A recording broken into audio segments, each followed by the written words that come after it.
You are watching WPTV, award-winning college television. Welcome back to the desk. The All-Star break is upon us, and here to break down everything going on in the NBA is Andrew Ballistreri, Brian Montiel, JJ Woodards, and Rico Alcazar. You know, guys, the race for the 1 seed in the Western Conference has been frankly amazing so far, with 4 teams tied for the top seed. Brian, starting with you, who do you think is going to be the 1 seed going into the playoffs? See, I think it's the Minnesota Timberwolves personally. First, Anthony Edwards is playing out of his mind right now. He's just going crazy. They remind me of the 2020 to 2021 Utah Jazz, star shooting guard, and then Rudy Gobert.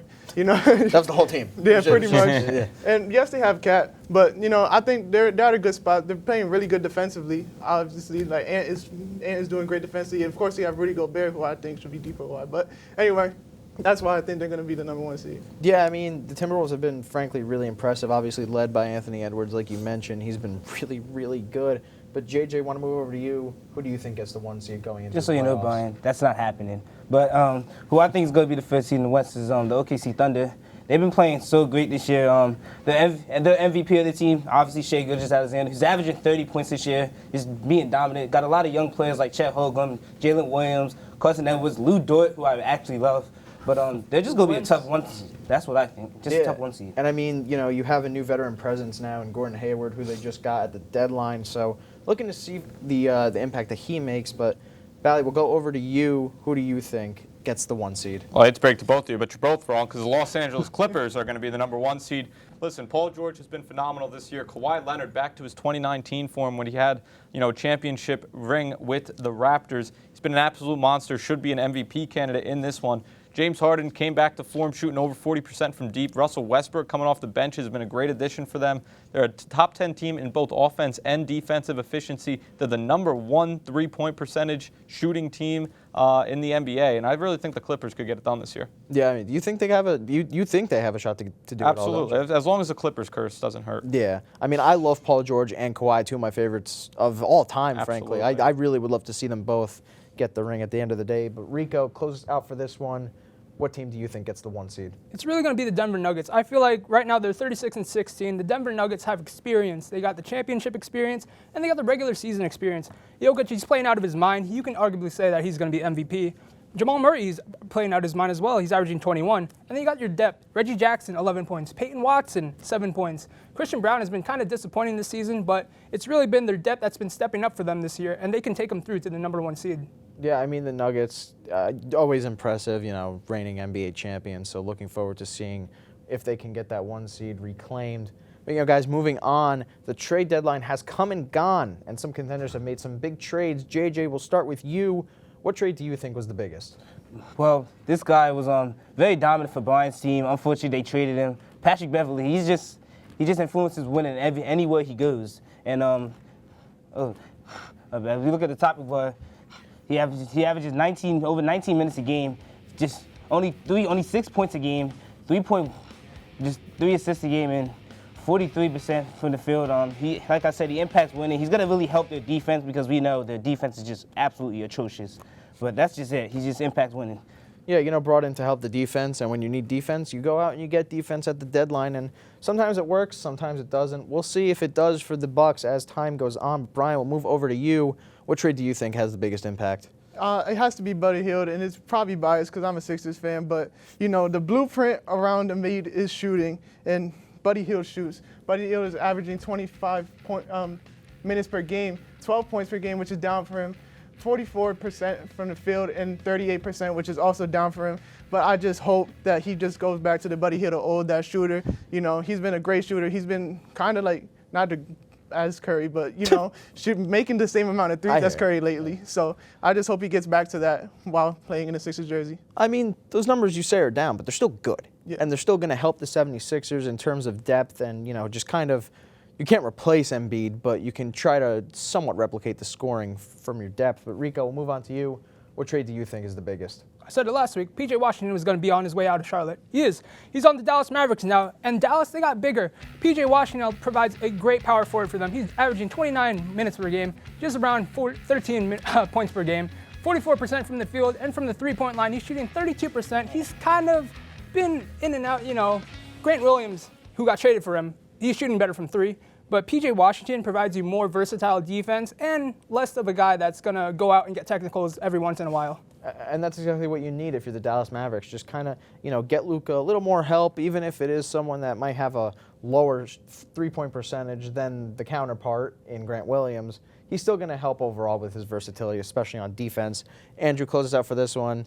Who do you think is the biggest trade? Well, I'm going to be biased as well. I'm going to go Bojan Bogdanovic going to the New York Knicks. He's going to be a huge piece, and Leon Rose cooked on this one. Check out the stats, averaging about 33 minutes a game and about 20 points per game, shooting 47% from the field and about 42% from deep. This guy has been an absolute killer as he gets older, and he's going to be a huge spark plug off the bench for the Knicks when they get healthy. All right, he's going to start for a little bit. People are going to freak out if he doesn't shoot well. Once he comes off the bench, him and Alex Burks, they are going to be great for the Knicks. And listen, I don't want to, count my chickens before they hatch. But if the Knicks get healthy, they're a true title contender this year. I don't disagree with you, and Bojan really helps with that. We've seen him be a big impact player for some teams. But moving on, a team that's kind of been struggling, the Milwaukee Bucks. Since hiring Doc Rivers, just haven't been that great. A 1-4 record so far. Andrew, we'll start with you.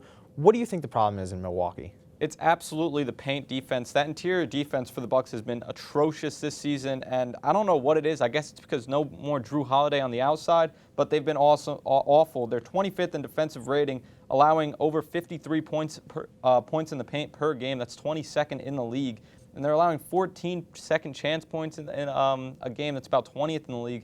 So they're getting absolutely cooked on the perimeter, which is leading to them getting cooked on the interior. They need to figure this out quickly. Yeah, Giannis can't do it all in there. It's just unfortunate. And they I feel like at the deadline, maybe should have looked to bolster that paint defense a little bit. But Patrick Beverley will help the perimeter, so that should help the paint recoup a little bit. Rico, we'll move on to you. What do you think the problem in Milwaukee is? I think it's really been Chris Middleton, who's kind of regressed this year. Straight up Chris Middleton. Chris Middleton. Poor guy. He's averaging just under about 15 points per game. He's having great shooting splits, 48 from the field, 37% from 3. But his defense has really took a toll this season because of the injuries. And then recently he got injured with the ankle against Phoenix. It's really been up and down with Chris Middleton. We know he turns it up in the playoffs, but Chris Middleton has to be there during the regular season if they want to continue their momentum. Yeah, you got to win in the regular season to make the playoffs. So Chris Middleton got to find the balance between regular season and playoff performance. Brian, we'll move over to you. What's the problem in Milwaukee? I got to say depth. And let me just name these players. Jay Crowder, Bobby Portis, AJ Green, Marjon Beauchamp, Andre Jackson, Patrick Beverley. Okay. Exactly. Yeah. That's all it is. Doesn't move me. And bottom 5 in bench points. It ain't looking nice. And if you're relying on Bobby Portis right now, when's the last time you heard someone yell Bobby chant? I haven't heard that in a while. The finals, exactly. when they won. And he's not doing that no more. So they need some more depth. They need to find some spark plug, especially for the playoffs. So right now they ain't looking nice. Yeah, maybe the energy from Patrick Beverley kind of wills that team to win a couple more, but JJ, close us out for this one. What do you think the problem with Milwaukee is? Their perimeter defense is so bad. It's like horrible watching them. You watch the Bucks this year. Their pick and roll defense is, oh my goodness, it's just awful. Like that's why like Habali said, they just get beat in the paint so bad because your pick and roll defense isn't good. So they're just gonna keep getting in the paint too easily.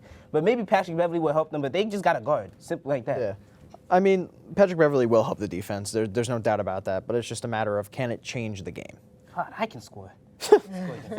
Look, moving on, we've seen a recent outburst in scoring totals in the NBA recently, but nobody has touched Wilt Chamberlain's record that has stood for over 60 years of 100 points in a game. Rico, do you think that anybody can ever beat Wilt's record? Come on, put some respect on Wilt's name. We got his jersey right here, Wilt Chamberlain. He doesn't even have his name on this. That's how legendary Wilt Chamberlain is. The pace is too slow for the NBA right now. No one's going to get 100. We saw Luka Doncic, he got 70, but the Atlanta Hawks were playing terrible defense. And the defense has really been getting better throughout the years. And, there's players that are not playing against part-time factory workers anymore. We're in 2024. We got players that have been playing since they were like 4 years old. Where did you get that jersey from? Wilt Chamberlain actually, no. Somewhere.